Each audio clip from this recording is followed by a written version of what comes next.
Sheriff Matthew Grayson was a figure of respect in Magnolia, Georgia. Known for his integrity and commitment to law enforcement, he was seen as the epitome of what a sheriff should be. His badge gleamed not just with the polish of duty, but with the community's trust. However, beneath this respected exterior, Matthew harbored a secret that would eventually unravel everything he stood for. Magnolia, Georgia, in August 2008, was the epitome of small-town America, quiet, predictable, where everyone knew everyone else. The town's heartbeat was consistent, with people believing that nothing much would ever disturb their peace. At the core of this tranquility was Sheriff Matthew Grayson, who embodied the town's values. His presence was a reassurance, a symbol of safety and order in an otherwise uneventful community. At 45, Sheriff Matthew Grayson was a towering figure in Magnolia, both literally and metaphorically. His physical presence was imposing, tall, broad-shouldered, with a demeanor that commanded respect.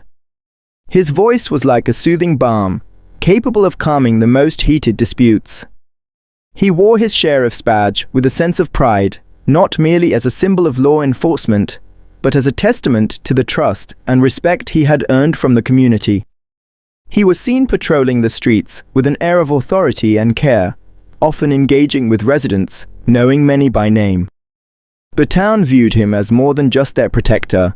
He was a pillar of moral guidance, embodying the ideal of a public servant in every aspect of his life. However, beneath this carefully constructed image, cracks were beginning to show. His marriage to Eleanor had spanned over 20 years, during which she had been his rock, managing their home with diligence and raising their sons, Tyler, 17, and Ben, 15, with a firm hand. Eleanor, at 42, was sharp-witted with an intense gaze, yet her eyes betrayed the exhaustion of maintaining a facade of marital bliss. She felt the shift in Matthew's attention, the subtle withdrawals, and the increasing distance between them. Matthew, on his part, felt the weight of his responsibilities like chains, his routines no longer comforting but constricting. The expectations of being an infallible husband and father were suffocating him, leading to an internal turmoil he could no longer ignore. The Grayson household stood as a symbol of suburban perfection in Magnolia. It was a two-story home, painted in a warm, inviting color, with a wide porch that looked out onto a well-maintained lawn, all under the shade of ancient oaks that whispered secrets in the wind. From the outside, the house was the embodiment of the American dream, a place where the curtains were always neatly drawn, the garden was meticulously cared for, and the laughter of children was supposed to fill the air. Inside, Eleanor managed every aspect with meticulous precision. The furniture was chosen with care, reflecting both taste and functionality. The kitchen was the heart of the home, where Eleanor spent hours preparing meals, ensuring that every dinner was a testament to her dedication to family life. The living room was cozy, adorned with family photos that captured moments of joy, yet these smiles were now more a facade than a reflection of their true state. The upstairs bedrooms were orderly, with Tyler and Ben's rooms reflecting their personalities, Tyler's filled with sports memorabilia, Ben's with books and sketches. The master bedroom, however, was where the tension was most palpable. It was a sanctuary that had lost its warmth, where Eleanor and Matthew slept side by side, but miles apart in spirit. The house, while outwardly a place of order and routine, was internally a container for secrets and simmering discontent. The walls, if they could talk, would speak of whispered arguments, of Eleanor's silent tears in the early morning hours, and the heavy atmosphere that hung over family dinners. The Grayson home was not just a living space, but a stage where the drama of their lives was quietly unfolding. Matthew Grayson, despite his public image as the epitome of law enforcement honor, was deeply restless. His life had become a series of repetitions: wake up, patrol, family dinner, sleep. The cycle was endless and suffocating. He felt like a character in a play he didn't write, wearing a mask that was growing heavier by the day. His badge, once a symbol of pride, now felt like a chain around his neck. Every decision, every action was scrutinized not only by the town, but by himself, questioning if it aligned with the ideal he was supposed to represent. His marriage to Eleanor, while once a source of strength, had turned into a reminder of his obligations rather than a partnership of love. He sought solace in the nights, driving through the quiet streets of Magnolia, where he could be alone with his thoughts, away from the expectations. It was during these night patrols that he found himself increasingly at the Magnolia Cafe, initially drawn by the need for coffee, but soon by something else, the promise of a connection that felt real, unscripted. Sarah Cole, at the tender age of 19, carried a beauty that was both her blessing and her curse. Her pale skin seemed to glow under the dim lights of the Magnolia Cafe where she worked, her long reddish-brown hair falling in waves that framed her delicate features. But beneath this exterior was a life fraught with challenges and loneliness. Her days were long and hard, serving coffee and pie to the townsfolk, her smile a professional mask over her personal turmoil. The cafe was her sanctuary and her prison. It was where she found a semblance of community, yet it was also a constant reminder of her isolation. Her apartment above the cafe was small and Spartan, with peeling wallpaper and an ancient air conditioner that hummed incessantly through the night, offering little comfort. Sarah's possessions were few: a collection of second-hand books, a small radio that played old love songs, and a few pieces of clothing that she had managed to keep after leaving her parents' home. Her life was one of survival, each day a battle to keep the loneliness at bay, to save enough money not just for bills, but for a dream of escaping Magnolia, to find a place where she could truly start anew. Sarah's life had been shaped by the stern hands of her parents. Her father was the local preacher, a man of unwavering moral strictness, whose sermons painted the world in black and white. Her mother, equally devout, enforced a life of obedience where every action was measured against religious doctrine. Growing up, Sarah's world was one of rules: no movies, no music that wasn't hymn-like, no friends who didn't share their faith, no dreams that didn't align with their path for her. Her childhood was filled with Sundays at church, Bible study sessions, and prayers that seemed more like obligations than comfort. Her parents saw any sign of individuality or rebellion as a sin, a deviation from the righteous path. This upbringing left Sarah with a complex mix of emotions, a yearning for freedom, a deep-seated guilt for wanting more than what was prescribed, and an internal conflict between her desire for autonomy and the fear of damnation. By July 2008, Sarah Cole had finally broken free from the oppressive control of her parents. This freedom, however, was not the liberating experience she might have hoped for. Instead, it came with a series of harsh realities that tested her resilience and independence. She moved into a tiny room above the Magnolia Cafe, where the rent was barely affordable and the living conditions were far from ideal. Peeling wallpaper, a barely functional air conditioner that droned through the night, and a sense of isolation that was almost tangible. Financially, Sarah was on thin ice. Her income from the cafe was just enough to cover her basic needs, with little left for any semblance of comfort or luxury. The long hours she worked were not just for survival, but also to avoid the loneliness of her small, echoey room. Her life now consisted of serving coffee and meals to the townsfolk, her interactions often transactional, leaving her with few personal connections. The freedom she had sought was marred by the lack of a support system. She had no family to turn to, no friends from her past due to her isolated upbringing, and the community, while familiar, viewed her with a mix of pity and curiosity, not understanding the depth of her struggle. Her freedom at this price meant navigating life's challenges alone, with the constant fear of falling back into dependency, or worse, into the judgmental arms of her past. During these late-night shifts at the cafe, where the world outside was quiet and Magnolia was asleep, Sarah met Sheriff Matthew Grayson. His visits were initially work-related. He'd come in to review case files over coffee, his presence a calm, authoritative one. But there was something in Sarah's demeanor, a mix of resilience and vulnerability, that caught Matthew's eye. Their first conversations were polite, revolving around the weather, the day's news, or casual comments about the cafe's menu. However, there was an unspoken understanding, a shared recognition of loneliness, or perhaps a mutual escape from their own lives. For Sarah, these talks were a breath of fresh air. Matthew was one of the few who engaged with her beyond her role as a waitress.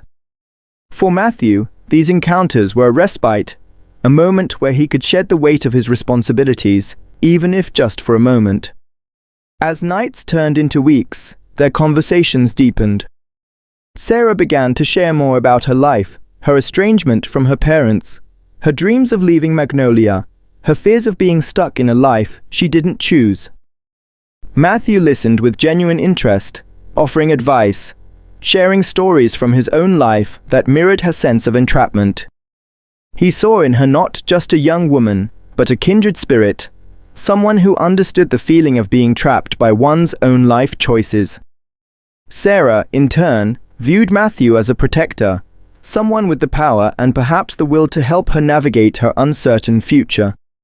Their connection was built on these late-night confessions, a growing bond that felt both comforting and thrilling, laced with the danger of crossing boundaries.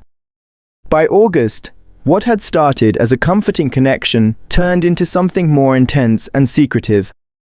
The affair began on a night when the humidity made the air feel thick, the promise of rain hanging in the atmosphere. Sarah had closed the cafe late, and Matthew, under the guise of ensuring her safety, offered to drive her home. That ride took an unexpected turn when they ended up in a secluded spot, where the tension between them culminated in their first kiss, impulsive, passionate, and laden with the weight of what it represented. This moment was the beginning of an affair that was both exhilarating and fraught with guilt. For Matthew, it was an escape from the monotony of his life, a dive into passion that had been missing. For Sarah, it was about feeling desired, seen, and perhaps loved in a way she had never known. However, every encounter was marked by the knowledge of the betrayal they were committing, the risks they were taking. Their affair was a dance of secrecy and passion, each meeting carefully orchestrated to remain hidden from prying eyes. They found solace in the quiet corners of Magnolia, the edge of the woods where the dense trees shielded them from view, the riverbank where the water's gentle flow seemed to carry away their whispers, an abandoned barn on the outskirts that time had forgotten, and occasionally, the backseat of Matthew's patrol car, where the thrill of danger heightened their encounters. Every rendezvous was charged with excitement and guilt, a moment stolen from their respective lives. Matthew would alter his patrol routes to catch a glimpse of Sarah, his life now orbiting around these clandestine moments. For Sarah, these meetings were an escape from her solitude, a chance to feel cherished, even if it was in secret. Each encounter deepened the bond, making their secret world feel more real than the one they had to return to, yet with every meeting, the risk of their affair being exposed grew. By October, Sarah's life took an unexpected turn with the onset of pregnancy. The signs were clear: morning sickness that made her dread the dawn, changes in her appetite where certain smells turned her stomach, and a growing awareness of her body transforming. This reality hit her with a mix of fear and confusion. She was young, alone, and now facing the prospect of motherhood with no clear path forward. She kept the secret tightly, the weight of it bearing down on her, unsure of how Matthew would react, terrified of the implications for both her life and his. Her emotions were a whirlwind, oscillating between hope for a future with Matthew and dread for the potential fallout of their secret becoming public knowledge. The burden of Sarah's secret pregnancy became too heavy for her to bear alone. On a chilly November night, in the quiet confines of Matthew's patrol car parked away from prying eyes, she confessed. The words hung in the air like a fog, undeniable and heavy with consequence. Matthew's face drained of color, his heart racing with the implications of her revelation. His initial reaction was one of shock, followed by a wave of panic. The thought of his dual life being exposed, the potential loss of his family, career, and respect within the community was paralyzing. He pleaded with her to keep the pregnancy hidden, promising support in secrecy, but his promises were tinged with fear rather than genuine commitment. This confession was a turning point, transforming their affair from a series of secret meetings into a situation with real, life-altering consequences. Despite their best efforts, the truth began to seep out. By December, Sarah's parents learned of her pregnancy. Their reaction was swift and harsh. They branded her a sinner, accused her of bringing disgrace to their family, and in a cold, public act of rejection, they threw her out into the winter night, her belongings tossed into garbage bags. This exposure was the beginning of the end for their secret. When Matthew discovered what had happened to Sarah, his guilt was overwhelming, knowing he had played a role in her current plight. The whispers in Magnolia started, the veil of secrecy over their affair began to lift, and the community's perception of Matthew started to shift from admiration to suspicion. The revelation of Sarah's pregnancy and her subsequent eviction by her parents plunged Matthew into a profound well of guilt. He was caught in the crossfire of his responsibilities as a husband, father, and the town's sheriff, juxtaposed against the undeniable connection he felt towards Sarah. On a stormy January night, the weight of his actions became too much, and he confessed everything to Eleanor. His words fell into the silence of their home, each one more damning than the last, revealing the extent of his betrayal. His confession was not simply an admission of an affair, but an acknowledgement of the pain he had caused, the lives he had disrupted, and the potential ruin of all he had built. Matthew's guilt was a heavy cloak, one that he could neither shed nor hide from, as it enveloped every aspect of his existence. After enduring a night of silent reflection, Eleanor made a strategic decision. She decided that Sarah should move into their home, but under stringent conditions. This was not an act of compassion or forgiveness, but a calculated move to manage the fallout from the scandal. Eleanor saw this as the only way to control the narrative, to keep the whispers and rumors at bay, and perhaps salvage what remained of their public image. Her decision was devoid of warmth, driven by survival instinct rather than any desire to mend or heal. By bringing Sarah into their home, Eleanor aimed to keep the situation under wraps, though it felt like inviting the storm indoors, hoping to better control its damage.